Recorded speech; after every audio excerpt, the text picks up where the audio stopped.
Bonjour à tous et toutes, on se retrouve du coup dans une nouvelle vidéo pour la chaîne Pikami, donc du coup dédiée à la Ligue. On se retrouve du coup dans des matchs de C4. Alors pourquoi National Dex? Tout simplement parce que Wendy était la maîtresse. Wendy maîtresse et du coup a souhaité faire un thème où les conseils 4 représentaient deux régions. Donc National Dex, ça tombait pile poil. Alors là, on a Valbat, RPPLF, c'est une autre ligue, donc du coup, ça me fait faire un peu de pub pour eux. C'est pas que ça m'embête, mais un peu quand même. On est quand même sur ma page, hein, après tout. Donc du coup, Valbat, RPPLF, donc du coup Valentin Spiré, qui représente du coup euh, Unis et Kalos. Donc trois Pokémon d'une région, plus trois Pokémon d'une autre.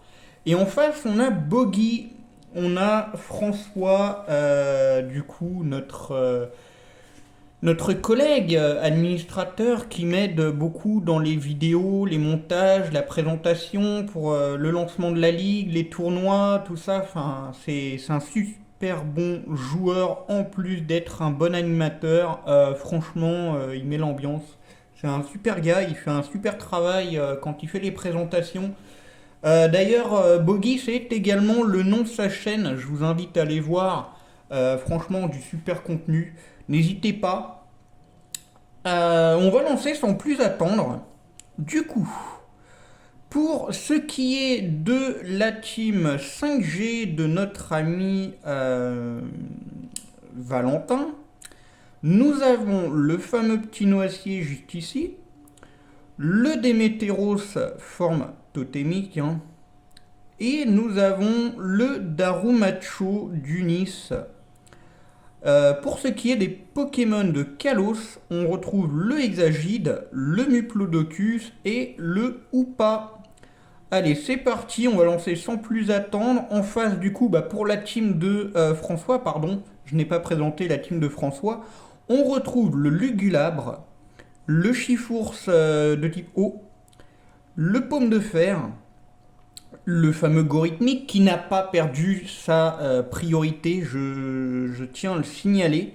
Même en National Dex, comme avec le Home qui va arriver, je crois pas qu'il perd sa priorité. J'ai regardé un peu la liste, du coup, on a les leaks, on a un peu les Pokémon qui reviennent et tout.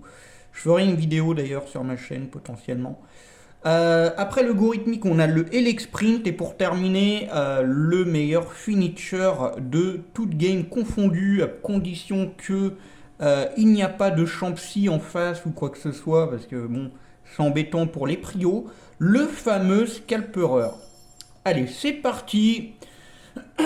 Pardon.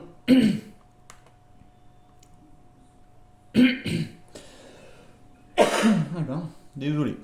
Alors, on commence le Landorus qui switch pour avoir mis du coup l'intimidation sur le Chifour. Chifour qui va switch avec le demi-tour pour venir sur le fameux Chandelure, le fameux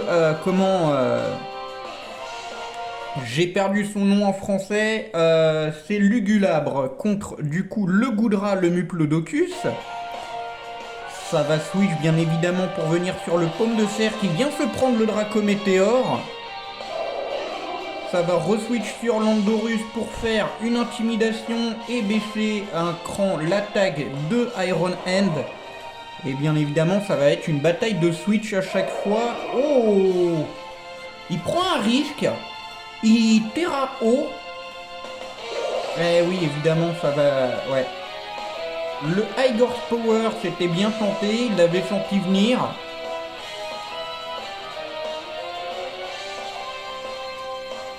Peut-être un peu fort le son, je vais peut-être baisser un peu. Ouais, on va baisser un peu. Parce que du coup, je vais peut-être pas m'entendre parler. Et puis sur le rendement de la vidéo, ça va pas être super. Alors, je vais mettre en pause. Voilà, on repart. J'ai juste baissé le son, j'avais mis en pause. Allez. Du coup, le Ferro contre le Iron Hand. On a vu l'épine de fer qui a blessé, le paume de fer qui a profité pour mettre du coup la vampigraine, le fameux noisier, ça switch, ça vient sur le méga Elexprint. Très très bon méga d'ailleurs. Malgré qu'il ne soit que tiers rarely use, je crois, si je ne fais pas d'erreur. Le Dracométéore qui mise sur le Ria, ça vient faire un knock-off. Ah, c'est vraiment mal traduit. Barbillon de fer. Ah. C'est pas propre la traduction, c'est dommage. Bon, on va faire avec. Oh, ça place la danse-lame. Le Vampigraine qui miss sur le King Gambit, ça vient faire un Iron Head. Le tête de fer. Oh, ça met quand même... comment que ça s'appelle ça la flinch, ok. Graine de sangsue, mais non, mais Vampigraine quoi.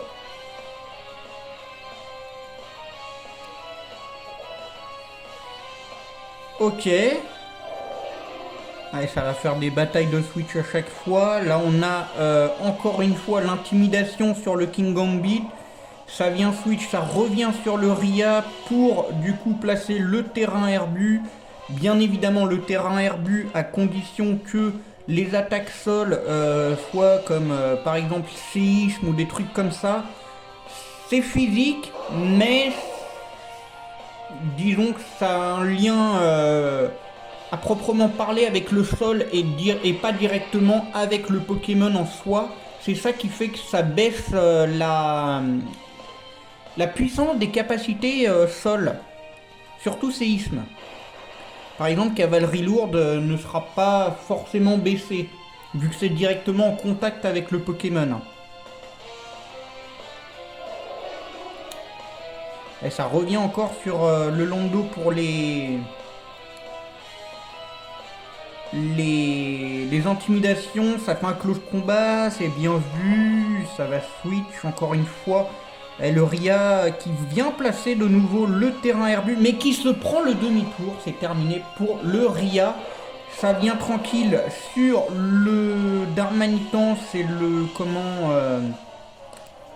je perds les noms en français à force. Sur le Darumacho qui vient faire le Flare Bleed du coup pour terminer le Mega Elexprint. J'aurais pensé que Mega Elexprint serait plus rapide. Ça vient sur le Hoopa qui se prend un bon Shadow Ball qui prend quand même 43% des dégâts. Attention, le Hoopa reste très dangereux et il prend cher quand même le Iron N. Mais ça tank, ça tank. Ça tank. Et ouais, bien vu. Ça vient sur... Eh oui, immunisé avec le ballon, bien vu. Très très bien vu. Bien vu, bien vu. Et là, en soi, l'intimidation ne reste pas super importante, vu que du coup, c'est un Pokémon qui tape sur le spécial, le Gulabre. Ouais, à chaque fois, dommage qu'il n'ait pas de défogueur, notre ami François. Et il prend cher avec les pièges de roc. Hein. Ouais, dommage. Il aurait eu point glace. Je crois qu'il peut apprendre point glace, hein, pomme de fer. Ouais, ça aurait pu être... Ouais, le Surging Strike. Ça fait péter le ballon. Oh, pas mal de coups critiques là-dedans. Je crois de toute façon que c'est une attaque qui fait que ça. Hein. Il fait que des coups critiques. C'est un peu comme Magie Florale de Mascarade. Hein. Je crois que c'est que... ouais, je crois que Surging Strike, c'est que des coups critiques. Ouais, c'était bien vu, hein, du coup, de venir sur le noisier pour blesser à chaque coup le Chifours.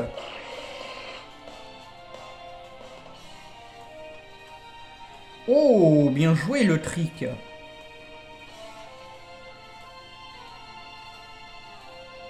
Ouais, du coup... Oh, il avait surf. Je me rappelais pas de ça.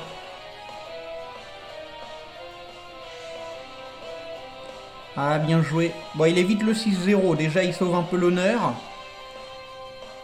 Ah, le fameux talent qui baisse la vitesse à chaque fois. Et oui. Bien sûr, le close combat qui est immunisé sur du coup le Exagide. Et ça va terminer avec le King Gambit. Alors là, attention, il a plus 5 en attaque grâce à son talent, l'intimidation qui vient baisser d'un cran, mais ça refait quand même la Sword Dance. Ça va venir sur le Hoopa, ça fait Terravol. Le tête de fer qui vient terminer le Hoopa, très bien.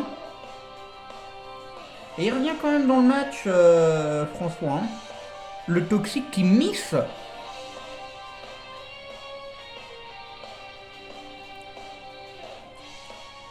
Et ouais. Il aurait peut-être dû faire l'attaque ténèbres. Le Knokov qui termine le noisier. Et il est quand même bien revenu dans le match, François. Hein. Il a bien tenu quand même malgré tout. Hein.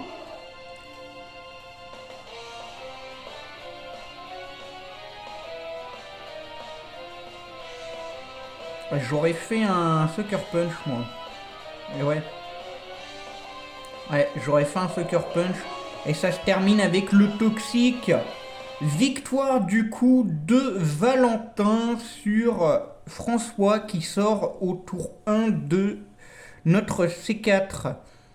45 tours, il y a marqué avoir 45 ans. Alors, je vous rassure, vous n'êtes pas obligé d'avoir 45 ans pour voir la vidéo. Hein. C'est de l'humour. Hein. C'est très très mal traduit.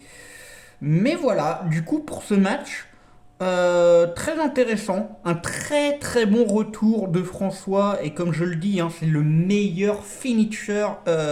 Scalperer, il n'y a pas mieux. Je trouve que pour terminer les games, il n'y a vraiment pas mieux. Voilà. Donc en tout cas, voilà le premier match de notre C4.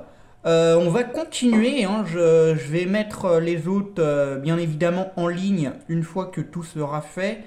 Un GG à vous, les gars. Et on se retrouve du coup très vite pour le deuxième combat du Conseil 4. C'était Yuna, bye tout le monde.